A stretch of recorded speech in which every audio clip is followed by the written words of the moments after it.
One of the biggest challenges that AI has is that most people out there believe that AI is going to solve everything.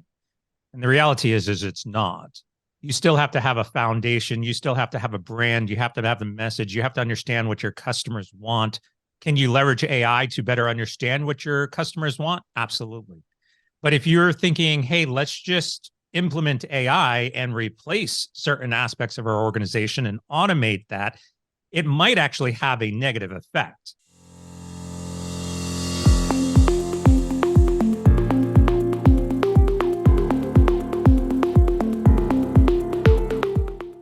Welcome, everyone, to the AI Founders Podcast Show. Our podcast is dedicated to celebrating the remarkable accomplishments of AI innovators, entrepreneurs, and visionary founders and the captivating stories behind the movements they've built. I'm your host, Ryan Davies, and I have the honor of hosting today's episode on how AI is reshaping customer engagement with our special guest, Chris Hood. Chris, thank you so much for being here today. I'm really excited for this one. Well, I appreciate it as well. As you know, in our preamble leading up to this, I said I think I could just do a podcast on the list of your accomplishments and all the amazing things you've done. Over 3 decades of experience as a strategist in business, advised more than 500 companies that have combined a growth of over $26 billion worth of revenue there, with unbelievable name brands that everyone recognizes: Universal, Doritos, Reebok, Columbia Pictures, NBC, Domino's, Intel. I could just go on. And really, his journey in the digital realm began long before it became a buzzword and became kind of the trendy thing to do. He's also the voice behind the Chris Hood Digital Show and Google's That Digital Show, that boasts over 4 million listeners worldwide on their podcast. So numbers we're striving to see here. I am indebted to have you here for sure. I greatly appreciate it. Anything I do, I think, is going to do a little bit of disservice to your background, but I'd love to, have you colored up with a bit more on your background, your journey into the AI industry. And you have founded Synsible.com. So I'd love to get a little bit on that as well. And of course, I've got something in my throat to start with. Those are always good times. Perfect timing. I appreciate the intro. My background, as you said, has been around. I started, my first job was actually back in 1988, where I started working for a computer store in the local mall, Software, etc., if you're familiar with those. Yep. Yeah. But I was sitting in front of a computer back in 82, I believe, and I fell in love. But for me, it was a hobby. Computers were always just something that you did for fun, because who had jobs in computers? That wasn't really a thing. And I remember having one of the employees that worked at the Software, etc., that I was at. Every break time, he would pull out this big book and he would be thumbing through the book, taking his break. And we would always give him a hard time. And why do you keep reading that same old book all the time? And he says, this book is going to be the future. We all laughed. We're young. We're giving him a hard time. Come to find out that book that he was reading was Yellow Pages at the time. If you know what the Yellow Pages were primarily phone numbers for businesses, but this was the Yellow Pages of IP addresses that eventually became the .com that we know today. And a lot of times people say, if you could go back in time and change one thing, what would you tell your younger self? And I always say, buy .coms. Yeah, right. That would be the one thing that I would think, like read that Yellow Page book, stop giving them a hard time and read it yourself, because it's going to become the thing that we are all centered around today. But at that time, same time, I often share my passion was actually in the movies. And I also worked at a movie theater. So I had 2 jobs. And while I was working at the movie theater, I was getting into marketing. I was getting into a lot of things around customer success and customer strategies, customer experience. And I write in my book the whole intro about the movie theater and what I thought about customer experience at that time and where we are today. And then when I got to college, I was presented with the challenge. What do you want to do when you want to grow up? What do you want to be when you grow up? And so obviously there was the movie side and there was the computer side. And I picked the obvious choice, what any kid at my age would pick. Let's go into the movies. So, so I went into entertainment, and over the course of several years, I spent a lot of time in the entertainment field. But what became really interesting when the dot-com industry absolutely did become a reality was I saw that there was this bridge, this gap that needed to be filled. That websites were really just another form of entertainment. We needed to attract people to see what we were all about, engage with them, tell stories, make it interactive. And the business side didn't really understand how to communicate with the technology side, and the technology side really didn't know how to communicate with the business side. So I filled in that gap. I acted as a translator, and that is what actually catapulted me to where I am today, because all of the stuff that I did was basically translating business and technology together to create entertainment platforms for people like us. And then we get to today. I spent 6 years at Google working with our customers and helping these large companies better define how are they going to engage with their consumers and how to present wonderful messages that, you know, we all strive and crave when we engage with the brands that we are loyal to. And there I am. You know, that's probably a longer story than you wanted, but that's the insight of how I got to where I am today. I love it. No, and I mean, you've literally written the book on on a customer transformation here. You know, you have customer transformation, a 7-stage strategy for customer alignment and business value. So, I mean, you're the person that we really, you know, could get so much from when we're talking about, you know, the role of AI and customer relations. So I'd love to kind of, again, we're talking about how it's reshaping customer engagement and, you know, over your, you know, as you said, 35 plus years here going through it, you know, how AI has been used to bridge that gap between companies and customers and kind of the opportunities that it presents. Yeah, I think one of the biggest challenges that AI has is that most people out there believe that AI is going to solve everything. And the reality is it's not. You still have to have a foundation. You still have to have a brand. You have to have the message. You have to understand what your customers want. Can you leverage AI to better understand what your customers want? Absolutely. But if you're thinking, hey, let's just implement AI and replace certain aspects of our organization and automate that, it might actually have a negative effect. There was a company in India where the CEO laid off 90% of his customer support team and replaced them with AI. And his argument was, well, AI is faster, AI is more accurate. Yes, but AI doesn't have all the answers because it has to understand the context, and AI can't interpret that context. So my argument is, over time, you're going to have to start rehiring some of those customer support agents because they're not going to, the AI is not going to be able to fulfill all of the answers. And your customers are ultimately going to get annoyed and start to leave your company. So in my book, Customer Transformation, I actually put together this concept of how to balance that. And you have to figure out what works for you. There is a level of automation, but at the risk of losing customer value. And so where in that middle section is the sweet spot for your organization to say, this is enough AI for automation purposes or insights or personalization, but not too much that we begin to lose customers because of it.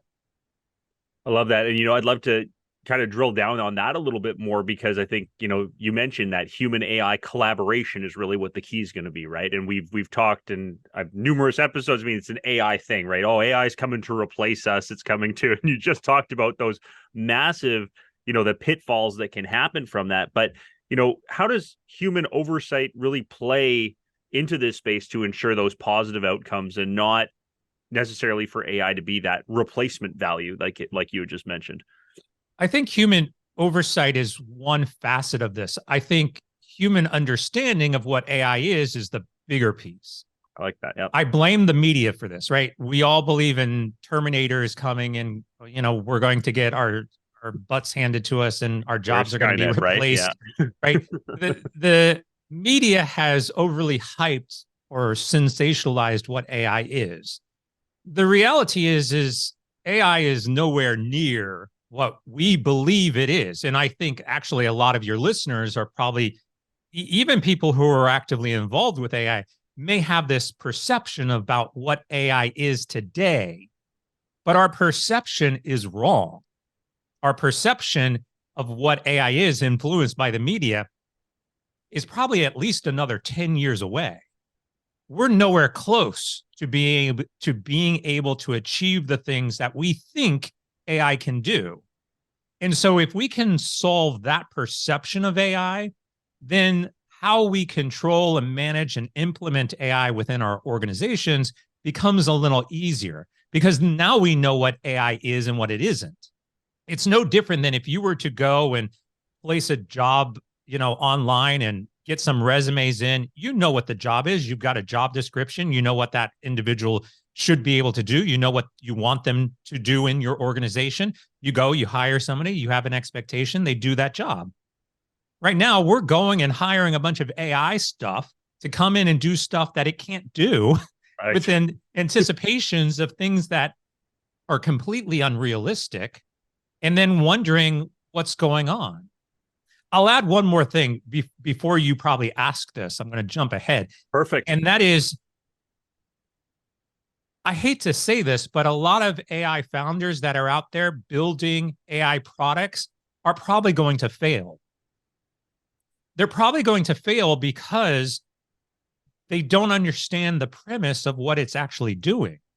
And so they're trying to build these, a lot of people are getting on the bandwagon. How many AI founders out there lost their minds when they heard Sam Altman was being let go from OpenAI, and all of a sudden OpenAI was in question? What if OpenAI literally fell off the face of the earth today? Yeah. Thousands of startups would go out of business. And there, I think, is what you have to look at, is that if you are relying heavily on a technology that is still somewhat volatile, you're probably in the wrong position. That's a really great point. And I think we've seen that a lot lately, where it's almost like, whether it's, stock market or then into crypto or now into where people over leverage, right? And they, okay, well, this is where it's all going. And then when if the rug gets pulled or if something gets shut down, there's nowhere to go. There's no failover, there's no fallback and things like that. And I think that, like you said, that goes into an over reliance for part of things. And then I think one of the big things also when we're talking about AI founders, and that I hear a lot and that I really want to get some expertise from you on, is around, understanding needs, right? And I think a lot of people, as you mentioned, they spin up these, they start up companies and they've got an idea, but maybe they don't know their customer for it. They don't understand their audience for it, things like that. Or even when they do, larger businesses that are going, they really don't understand a lot of how, I guess, the evolving needs and the expectations of their customers and how AI should play a part in that. And they make more assumptions than they do collect the information, right? So I'd love to, in your experience, how AI technologies are helping businesses kind of understand these interactions, understanding these evolving needs and the expectations, and kind of the role that that plays. Yeah, it's a great point, because what we are seeing is that in the industry in general, the consumer base in general, we see that the hype train of AI is starting to decline a little bit, that the understanding and the interest in committing to AI, although is there, and obviously there's a lot of founders and venture capitalists that are looking at it, but in general, we see the slope is going down, and we're balancing this out just a little bit. But we are also seeing that consumers just don't care. Quite frankly, Yep. They just don't care. And when I was having a meeting with a CEO, a founder, a couple of months ago, and the founder said, we're spending some money and we're investing in AI, and we've got this really great thing, and we're going to implement AI, and it's great. A lot of investment and time into this new AI product. And I asked the simple question, why? They couldn't answer the question. No. Now, they couldn't answer it because they didn't understand what they were trying to do. They had an idea, And they said, well, look, this is going to be for onboarding. And as people come to the website, they're going to be presented with some, like a chat bot, and it's going to be very realistic and it's state of the art, spared no expense. If you're familiar with Jurassic Park there. Yeah. And so I said, yeah, but do your customers care? Like, you're doing all this because you want to, but do your customers even care? And they're like, well, yeah, it's going to make things easier. Who is it going to make things easier on? Is it going to make things easier on you as the business or on your customers? Because if it says you, then you're doing it for the wrong reason. Right. If you're saying it's for the customers, then okay. But when you start to say, oh, we're going to create a chatbot and there's going to be these opportunities so that if the consumer answers one way, we're going to present a secondary option. You can do that with basic forms today. Yeah. MailChimp can do that. You don't need AI to do that, right? So it's these elements where you have to understand what you're doing, first and foremost, who you're doing it for. I've also said AI has been around for 20 years. We have all used AI, and you don't even realize it. Anytime you've gone to shop or to order a Starbucks, you've used AI. If you've gone to McDonald's and used their McDonald's app, you've used AI. If you use any type of spell checker or grammar checker in your writing programs, you've used AI. Like, this is not a new concept, but all of those concepts are beneficial to the customer. Right. And they're not being plastered with a label that says powered by AI. We don't care if it's powered by AI because as consumers, we simply want to achieve whatever it is we want to achieve. If I want Starbucks, I want to log into my app, order my cappuccino, go pick it up and have it. No. I don't want to have to go through these, questions and answers that are irrelevant just to figure out, what I actually want. And that, I think, is the premise here is to really recognize what your consumers want, deliver on that, and then figure out what the technology is behind the scenes to make it happen. And I think, implementing it, like you said, first, it's the reason, it's understanding, your customer and what the benefit's going to be for, what's in it for them really, and that sort of a side of things. But when we're talking about implementing, and you just kind of mentioned, AI and the customer interactions, it comes with a lot of challenges. What advice do you have for business founders that are looking to kind of overcome these challenges? I know integration is never going to, I love the word, how do I do this seamlessly? Well, you don't. There's always going to be something that you're going to have to iron out a little bit, right? But like, what advice do you have for founders that are looking to sort of get through these challenges and get the most out of what AI can do for them and for their customers? Yeah, I'll still go back to understand what your customers want first. Yeah. You do not make technology decisions because you want to make technology decisions. Oh, shiny new object. I'm going to invest a lot of time and money and energy into this. And it has no direct correlation to a customer value proposition. If you understand what the customer wants, then you figure out how do you build that. And then if you figure out how to build that needs AI, then you start to implement AI to build that. So a lot of companies out there that are implementing AI in air quotes, it's because you're thinking, well, I've got this access to generative AI, so I'm going to, help marketers better. I'm going to help, whatever, fill in the blank better. So are 1,000 other companies, right? So, but if you have a legitimate product, and I'm going to use legitimate loosely as well. If you have a legitimate AI product that you are trying to figure out how to help solve a particular customer problem, starting with the customer and working backwards, then you have to start to think, well, how am I going to do this so that it secures my future? We just talked about you're using technologies that has no lifespan technically. Yeah. It's constantly changing. So you have to be aware of where your technical debt is coming into play, what you want to invest in, what you don't want to invest in, how does it serve your customer? You can leverage AI to help you with a lot of strategic things that have nothing to do with a product for AI. And I think there's a big difference there. We talk about automation and integration and being able, security is another great example.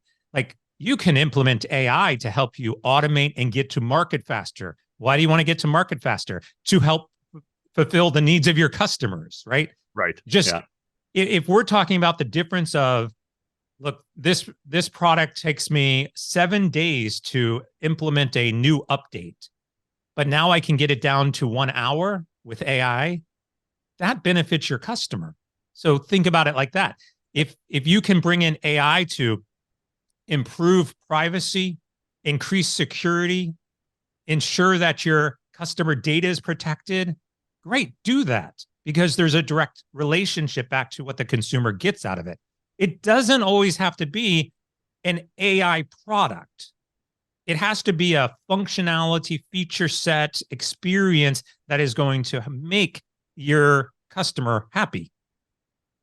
And I think another big question around that is, around for anybody who's considering implementing AI, like you said, or whatever solution that makes the most sense for them, is how do I measure ROI? How do I determine a return on investment in this and ensure that these initiatives are contributing to the success of my business, right? And I think for you is that, I would assume, not strictly monetary necessarily, but also, are you attaching it to a KPI, or is there some sort of an indicator, and how do you measure it? I'm sure you've got some good insight and coaching from that perspective as well for people. Yeah. It's funny because I'll still always go back to customer, right? Yep. Look at it like this. If you don't have a customer, you don't have a business. If you don't have a customer, you don't have profits. If you don't have a customer, you don't have a need for the technology, et cetera, et cetera, et cetera. Customer drives everything. So your KPIs, your OKRs, any type of metric that you're gauging has to go back ultimately to how is it impacting our customers, because customers are going to drive your business. And so even from an implementation perspective, I've implemented X. Now, X could be AI. It could be some other technology. I've implemented AI. Is that driving business? Is it increasing sales? Is it making customers more satisfied? Is it whatever the case might be? So if you understand that your starting point is always customers, and then you work your way inward to the organization, any change you make, that could be, I hire somebody. When you hired that person, if you brought on additional headcount, did it help you reach market faster? Did it help you improve customer satisfaction? Did it help you, again, fill in the blank with the customer? If you brought in a technology, is your KPI specifically, this new technology has decreased our ability to get to market by 10%, thus helped us get more customers on board faster, right? You always have to make that correlation back to the customer. If you don't, if it's simply like we've implemented AI, and it has helped us something by 10%, okay, so then what? I mean, you can't have, I mean, look, you can have internal KPIs and internal metrics and internal OKRs, but they should always still ultimately drive the business forward. And that's, I think, the challenge for a lot of companies to really think about it from that lens.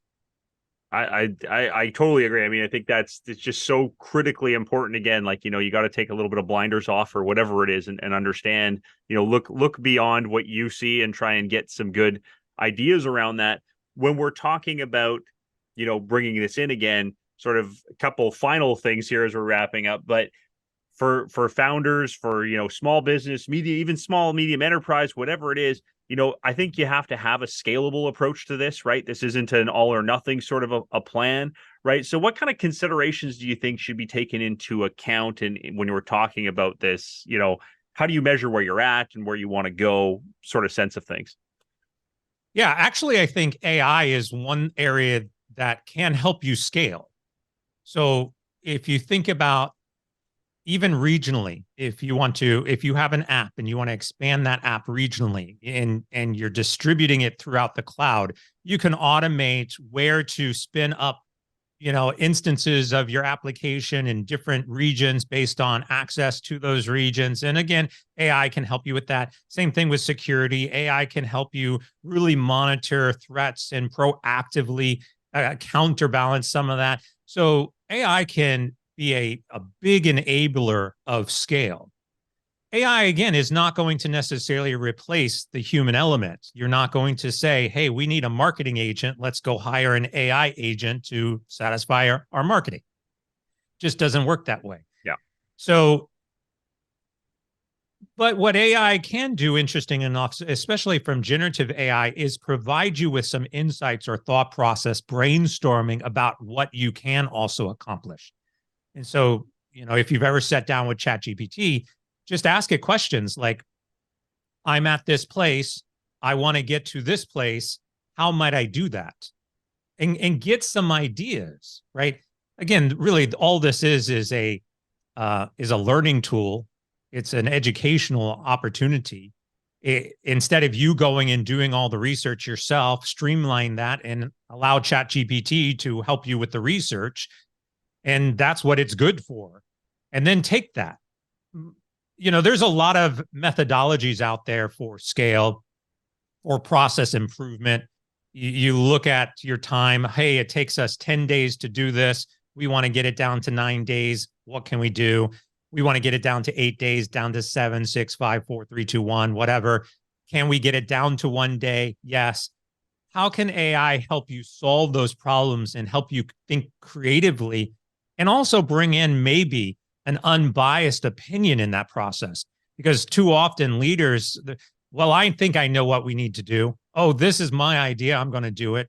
Well, let the AI counterbalance that with some other concepts that might be able to help you achieve the goals you have. I think that's perfect. We've talked about a lot, again, the importance of it, the strategy behind it, the scalability to it, how to get started into this. But before we go, you've got so much to offer here. And again, I'd love to learn a little bit more about, again, your podcast shows to share with our audience, your book, and Synsible as well for our audience to be able to connect with you in multiple different ways here. That would be great. Yeah, the best place to get in touch with me is on my website at chrishood.com, CHRISHOOD,